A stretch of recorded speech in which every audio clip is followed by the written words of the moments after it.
আসসালামু আলাইকুম রহমতুল্লাহ। আজকে ডক্টর মোহাম্মদ ইউনূস প্রতিষ্ঠিত গ্রামীণ ব্যাংক নিয়ে আলোচনা করব। কারণ ডক্টর মোহাম্মদ ইউনূস বর্তমান অন্তর্বর্তীকালীন সরকারের প্রধান উপদেষ্টা হিসেবে 8ই আগস্ট 2024 সালে শপথ গ্রহণ করেন। সেই হিসেবে তিনি যে গ্রামীণ ব্যাংক প্রতিষ্ঠা করেছিল, বিভিন্ন পরীক্ষায় প্রশ্ন আসে, এমনি সামনে আসবে। আজকে সেই বিষয়টি নিয়ে একটা আলোচনা করব। প্রথমে ডক্টর মোহাম্মদ ইউনূস দিয়ে শুরু করব। যেমন জন্ম, ডক্টর মোহাম্মদ ইউনূসের জন্ম হচ্ছে 1940 সালের 28শে জুন চট্টগ্রামের হাটাজারি থানার বাতোয়া গ্রামে। 1940 সালে 28শে জুন বর্তমান অন্তর্বর্তীকালীন সরকারের প্রধান উপদেষ্টা ডক্টর মোহাম্মদ ইউনূস জন্মগ্রহণ করেন। তার উপাধি হচ্ছে ক্ষুদ্র ঋণের প্রবর্তক, গরিবের ব্যাংকার, সামাজিক ব্যবসার অগ্রদূত। অর্থাৎ এগুলো হচ্ছে ডক্টর মোহাম্মদের ইউনূসের উপাধি।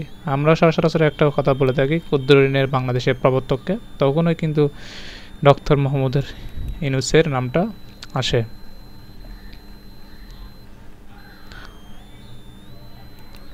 তারপরে দেওয়া আছে 1976 সালে, অর্থাৎ 1976 সালে চট্টগ্রাম বিশ্ববিদ্যালয়ের অধ্যাপক। এটা একটা প্রশ্ন, উনি কোন বিশ্ববিদ্যালয়ের অধ্যাপক ছিলেন? তাহলে চট্টগ্রাম বিশ্ববিদ্যালয়ের, অর্থাৎ অর্থনীতির অধ্যাপক ডক্টর মোহাম্মদ ইউনূস একটি গবেষণা প্রকল্প হিসেবে কোন গ্রামে, মনে রাখবেন চট্টগ্রামের জোপড়া গ্রামে,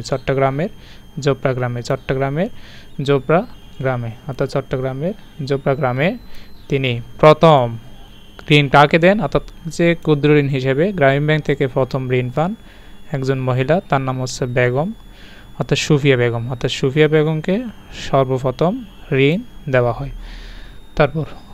তাহলে 1976 সালে কার্যক্রম শুরু হয় এবং অবশেষে 1983 সালের 2রা অক্টোবর আনুষ্ঠানিকভাবে গ্রামীণ ব্যাংক প্রতিষ্ঠিত হয়। তাহলে কার্যক্রম শুরু হয় 1976 সালে আর প্রতিষ্ঠিত হয় 1983 সালের 2রা অক্টোবর। তারপর ঋণ গ্রহীতার, অর্থাৎ গ্রামীণ ব্যাংক থেকে যে ঋণ দেওয়া হয় সে ঋণ গ্রহীতার মধ্যে 96.81% হচ্ছে নারী। 81% নারী, অর্থাৎ 100%-এর মধ্যে 96.81% নারীরাই ঋণ নিয়ে থাকে। তারপর প্রশ্ন দেওয়া আছে 1998 সালে ব্যাংকের নিম্ন ব্যয়ের অবসান কর্মসূচি ওয়ার্ল্ড হ্যাবিটেট অ্যাওয়ার্ড লাভ করে। এটা ভালো করা হবে না, এটা হবে যে লাভ করে। এটা মিস্টেক হয়েছে লেখার সময়, এটা হবে যে লাভ করে, অর্থাৎ এটা হবে যে কি লাভ করে, অর্থাৎ এই পুরস্কারটি তিনি কি করে? লাভ করে। তারপর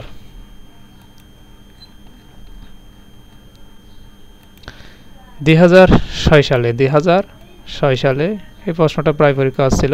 2006 সালে গ্রামীণ ব্যাংক ও ডক্টর মোহাম্মদ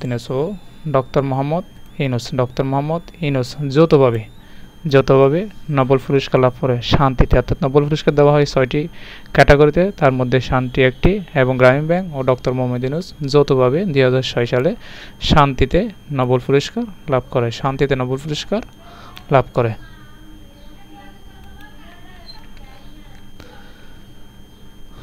তারপর এত কার্যক্রম শুরু হয়, গ্রামীণ ব্যাংকের কার্যক্রম শুরু হয় 1976 সালে। 1976 সালে এখানে রেখে দিয়েছি নোট আকারে। চট্টগ্রামের জোপড়া গ্রাম থেকে 1976 সালে কার্যক্রম শুরু হয়। পূর্ণাঙ্গ ব্যাংক হিসেবে যাত্রা বা প্রতিষ্ঠিত হয় সেটা হচ্ছে 2রা অক্টোবর 1983 সালে পূর্ণাঙ্গ ব্যাংক হিসেবে যাত্রা শুরু হয়। তারপর প্রতিষ্ঠাতা হচ্ছে ডক্টর মোহাম্মদ ইউনূস, যিনি বর্তমান অন্তর্বর্তীকালীন সরকারের প্রধান উপদেষ্টা। প্রথম ঋণ গ্রহীতা একবার বলেছিলাম, এটা হচ্ছে সুফিয়া বেগম সর্বপ্রথম গ্রামীণ ব্যাংক থেকে ঋণ নিয়েছিলেন।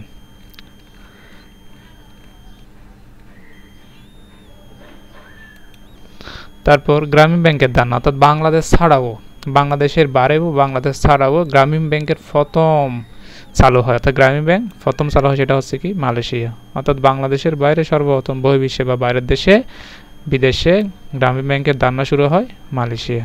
তারপর হচ্ছে বিশ্বের যে দেশ গ্রামীণ ব্যাংকের আদলে ক্ষুদ্র ঋণ চালু করে সেটা হচ্ছে কি জাপান। অর্থাৎ গ্রামীণ ব্যাংকের মতো সেম একইভাবে জাপানও ক্ষুদ্র ঋণ চালু করে। প্রথম ঋণ গ্রহীতা সুফিয়া বেগম, এটা একটু মনে রাখবেন, আসতে পারে, বারবার উল্লেখ করতেছি সেজন্য, সুফিয়া বেগম।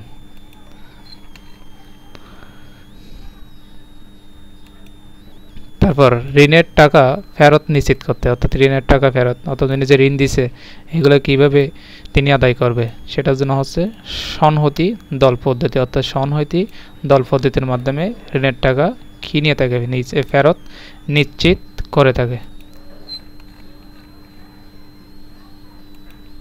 গ্রামীণ ব্যাংকের অন্যান্য কর্মসূচি হচ্ছে, অর্থাৎ যেসব কর্মসূচি রয়েছে এগুলো হচ্ছে ক্ষুদ্র ঋণ, মনে রাখবেন ক্ষুদ্র ঋণ দেয়, গৃহ ঋণ দেয়, একটা হচ্ছে সেচ ঋণ, একটা হচ্ছে মৎস্য খামার সহ অন্য অন্য বিষয়ে ক্ষুদ্র ঋণ দিয়ে থাকে গ্রামীণ ব্যাংক। তাহলে মনে রাখবেন 1976 সালে কার্যক্রম শুরু হয়, 2রা অক্টোবর 1983 সালে গ্রামীণ ব্যাংক প্রতিষ্ঠিত হয়।